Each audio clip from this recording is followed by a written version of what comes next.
Bora falar também sobre o Corinthians. Votação para o impeachment de Augusto Melo tem na lista de aptos a votar até gente que já morreu. Te explico em detalhes essa história. Para completar, Oscar Romero à disposição do mercado, além das últimas de mercado, bastidores, finanças e muito mais. Fala aí pessoal, sou Jorge Nicola, bem-vindos a mais um vídeo do canal. Sempre bom ter vocês por aqui, sem perder tempo, pedir para deixar like, se inscrever no canal e ativar as notificações. Hora de falar sobre Oscar Romero, irmão gêmeo do paraguaio Ángel Romero, que pertence ao Corinthians. Pois bem, o meio atacante do Internacional procura clubes no exterior. Ele não pode mais jogar no Campeonato Brasileiro porque já estourou o limite de 8 partidas e está fora dos planos do técnico Roger Machado.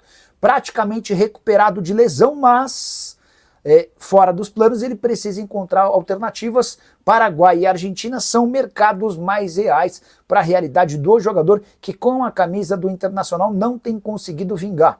Não joga desde o dia 25 de maio, no pós-Copa, só uma única aparição. É bem verdade que nesse momento ele está machucado. E você, o que pensa sobre o futebol do Oscar Romero? Só uma curiosidade, o Oscar sempre foi tratado como muito mais craque do que o irmão Ángel Romero, mas no futebol brasileiro foi o corintiano quem conseguiu se destacar com muito mais condição e com bastante diferença e distância em relação a seu irmão que atua como meio atacante. Hora de falar sobre o Corinthians e a presença de pessoas que já morreram na lista de sócios aptos a votarem no impeachment do presidente Augusto Melo nesse sábado. Quero explicar em detalhes essa história para começar do começo. Nesse sábado ocorre a votação entre sócios do Timão para definir se o Augusto Melo sofre o impeachment ou se ele é reconduzido ao poder. Para o Conselho Deliberativo, o Augusto já foi afastado, há necessidade de que essa decisão seja referendada pelos sócios. E o Corinthians divulgou uma lista com mais ou menos 10 mil pessoas que estão aptas a votar. Mas, fazendo conferência aqui e ali, descobriram que várias dessas 10 mil pessoas já nem estão mais entre nós, ou seja, morreram. Pois é, a diretoria do Corinthians se defende afirmando que o grande problema reside no fato dos sócios remidos, que são aquelas pessoas que não precisam pagar mensalidade. Como o Corinthians não faz um recadastramento há bastante tempo, esses sócios remidos que morreram, o Corinthians não recebeu a informação da morte. Esses caras, na teoria, estariam aptos a votar. A diretoria alvinegra assegura que não haverá fraude, mas, de fato, levantou-se muita suspeita toda essa situação. Augusto Melo vive situação dramática, ele precisa ter pelo menos 50% dos votos mais um para voltar à cadeira no Parque São Jorge. Caso contrário, será excluído de vez da política alvinegra. Mais duas informações sobre o time. Vitinho já colocou em suas redes sociais o nome do Corinthians, mesmo antes de ser anunciado pelo clube. O atacante de 31 anos de idade já confirmou o acordo. Quero falar também sobre a renovação de Gustavo Henrique.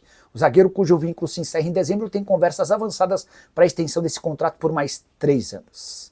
Hora de falar sobre as quartas de final da Copa do Brasil, que já tem seus 8 times definidos. Todos os classificados têm direito a 4 milhões e 700 mil reais de prêmio pago pela CBF. Pois bem, teremos 2 mineiros, Atlético e Cruzeiro, 3 cariocas, somente o Flamengo de fora, com o Fluminense, Botafogo e Vasco classificados. Um único paulista, o Corinthians é o representante de São Paulo, Santos e Palmeiras não se classificaram. Mais um time do Paraná, o Atlético Paranaense, e um time baiano, o Bahia. É a primeira vez em 36 anos de Copa do Brasil que nem Palmeiras nem Flamengo estão nas quartas de final da competição. Os dois bichos papões, os últimos grandes campeões e os principais favoritos às conquistas de título, caíram na fase de oitavas de final. Só para completar, sorteio da Copa do Brasil marcado para a próxima semana, quando conheceremos todos os confrontos até a grande decisão. Bom, deixa eu começar com notícia.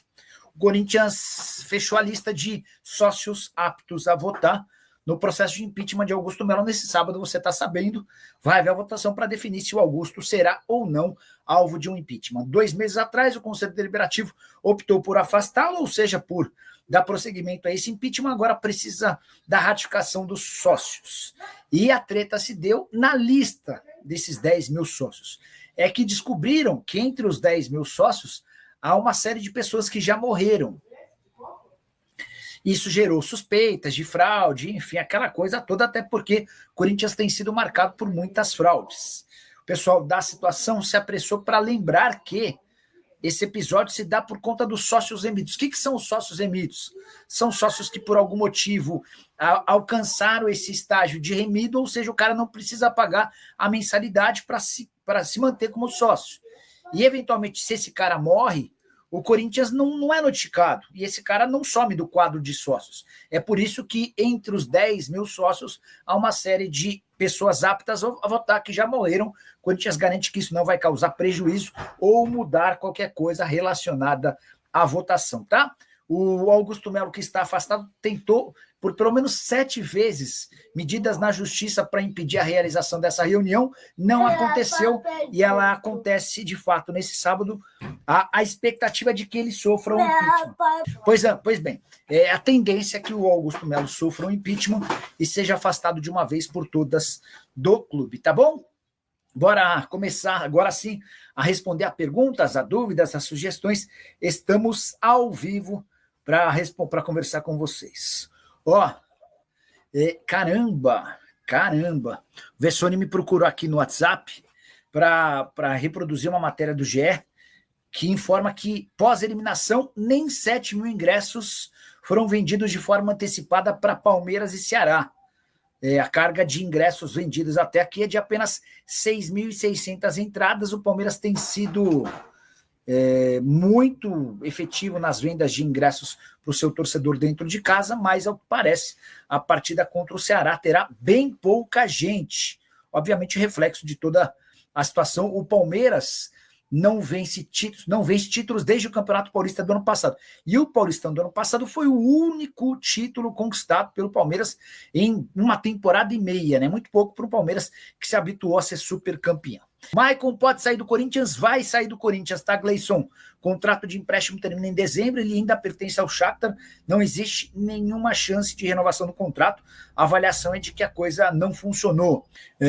Nicola, boa noite. Caio César, tem alguma novidade? Ismael Barbosa, não. O Vitinho está contratado, foi até o Vitinho que furou o anúncio do Corinthians. Ele usou as redes sociais para confirmar que estava sendo contratado, ou colocar na sua conta, numa rede social, o @Corinthians, né? Mas o Vitinho está contratado. E agora, aqui vem um ponto importante, Ismael. O Corinthians não conseguiu chegar a um acordo com o Santos Laguna para o parcelamento daquela dívida de quase 34 milhões de reais. O Corinthians já foi condenado em segunda instância na Corte Arbitral do Esporte e o prazo vence na segunda-feira. A última esperança do Corinthians diz respeito à possibilidade de confirmação da saída do Augusto. O Corinthians entende que a saída definitiva do ex-presidente pode dar uma força nas tratativas com o Santos Laguna. Não estou botando muita fé nessa história. A tendência é que na segunda-feira o Corinthians, na terça, né? Porque o prazo do Corinthians se encerra às 11 da noite da segunda. Então, na terça-feira, o Corinthians sofra o transfer ban e fique impedido de inscrever atletas até conseguir a quitação desse valor. Boa noite, Nicola. Chegando agora notícias do Timão. Falei sobre a votação e a possibilidade não, a presença de pessoas que já morreram na lista de votação para amanhã. O Vitinho está contratado, o negócio já foi até oficializado. Jogador que chega sem custos e é só o segundo reforço da temporada. E aí só queria fazer uma breve comparação. O Corinthians eliminou o Palmeiras 2 vezes nessa temporada. Na final do Campeonato Paulista, o Corinthians campeão e o Palmeiras vice. Agora, nas oitavas de final da Copa do Brasil, o Corinthians conseguiu passar pelo Palmeiras. Nos 4 jogos eliminatórios, o Palmeiras não fez nenhum gol no Corinthians, tá? Mas o pior vem agora. Tudo isso acontece numa temporada em que o Corinthians havia contratado só um jogador, o Angeleri, a custo zero. Ele rescindiu o contrato com o Getafe para fechar com o Corinthians, enquanto o Palmeiras havia gastado mais de 500 milhões de reais. Não vou incluir o Kelvin nessa conta, até porque o Kelvin ainda nem ficou à disposição. Mas com os outros 8 reforços contratados, o Palmeiras havia investido algo na casa dos 520 milhões de reais. Isso sem falar na folha salarial do Palmeiras, que é maior na comparação com a folha do Corinthians. Então o Palmeiras, que gastou 520 milhões contra um Corinthians que não gastou nada com contratação de reforços, 8 reforços para um lado, 1 para o outro, e quem passou nos 2 confrontos eliminatórios foi o Corinthians, tá bom? Família boa, ficamos aqui com aquele giro de notícias do Corinthians, as últimas atualizações do maior clube do Brasil, você encontra aqui neste canal, né? Então hoje, dia 9/8, a gente fala aqui para você neste sabadão. Deixe aí as suas informações e tudo que você pensa sobre o que foi falado nos comentários desse vídeo. A gente vai ficando por aqui. Um grande abraço, até o próximo vídeo. Vamos que vamos.